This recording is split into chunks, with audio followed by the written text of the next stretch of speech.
കിച്ചണിൽ ഏറ്റവും എസെൻഷ്യൽ ആയിട്ടുള്ള ഒരു പ്രൊഡക്റ്റ് ആണല്ലേ കട്ടിംഗ് ബോർഡ്. അതാണെങ്കിൽ നമുക്ക് മാർക്കറ്റിൽ പ്ലാസ്റ്റിക് ആയിട്ടും അതുപോലെ ഗ്ലൂ വെച്ച് ഫിക്സ് ചെയ്തിട്ടുള്ള വുഡൻ ബോർഡ്സ് ഒക്കെയാണ് കൂടുതൽ കിട്ടുന്നത്. അപ്പോൾ ഞാൻ കുറച്ച് റിസർച്ച് ചെയ്തിട്ടാണ് ഈ ഷെഫ് ബേയുടെ പ്രൊഡക്റ്റ് ഓർഡർ ചെയ്തത്. അത് വന്നപ്പോൾ തന്നെ എനിക്ക് മനസ്സിലായി നല്ല സ്ട്രോങ് ആൻഡ് സ്റ്റേബിൾ ആയിട്ടുള്ള ഒരു പ്രൊഡക്റ്റ് ആണ്. ഇതാണെങ്കിൽ സിംഗിൾ പുളിമുട്ടി വുഡിൽ ക്രിയേറ്റ് ചെയ്തത് കൊണ്ട് തന്നെ അങ്ങനെ ഗ്ലൂ വെച്ച് ഫിക്സ് ചെയ്യോ അത്തരത്തിലുള്ള ഇഷ്യൂസ് ഒന്നുമില്ല. പിന്നെ ഇതൊരു ആൻറ്റി ബാക്ടീരിയൽ പ്രോപ്പർട്ടി ഉള്ള ഒരു വുഡാണ്. അതുകൊണ്ട് അങ്ങനെ ബാക്ടീരിയൽ ഇഷ്യൂസോ കാര്യങ്ങളോ ഒന്നും നമ്മൾ ഫേസ് ചെയ്യേണ്ട വരില്ല. ഡ്യൂറബിൾ ആണ്, സ്ട്രോങ് ആണ്. പിന്നെ ജനറലി നമ്മൾ കട്ട് ചെയ്യുമ്പോൾ ഇതിങ്ങനെ മൂവ് ചെയ്യുന്ന ഇഷ്യൂസ് ഒക്കെ ഉണ്ടാവാറുണ്ട് എനിക്ക്. പക്ഷേ അങ്ങനത്തെ ഒന്നും പ്രശ്നങ്ങൾ ഇത് ഉണ്ടായിട്ടില്ല. നല്ല സ്റ്റേബിൾ ആയിട്ട് നിൽക്കുന്നുണ്ട്. കട്ട് ചെയ്യാൻ വളരെ ഈസി ആയിട്ട് ഫീൽ ചെയ്യുന്നുണ്ട്.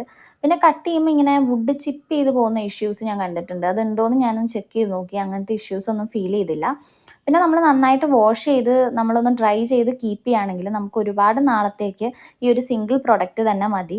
പിന്നെ സേഫായിട്ട് നമ്മൾ ഹെൽത്തി ആയിട്ട് ഫുഡ് കഴിക്കുമ്പോൾ ഇങ്ങനത്തെ ചെറിയ ചെറിയ കാര്യങ്ങളും കൂടെ നമ്മളൊന്ന് ശ്രദ്ധിച്ചു കഴിഞ്ഞാൽ will have A healthy and happy life. അപ്പോൾ എല്ലാവരും ഇതൊന്ന് ട്രൈ ചെയ്ത് നോക്കിയിട്ട് നിങ്ങളുടെ റിസൾട്ട്സ് ഒന്ന് കമൻറ്റ് ചെയ്യുക. താങ്ക്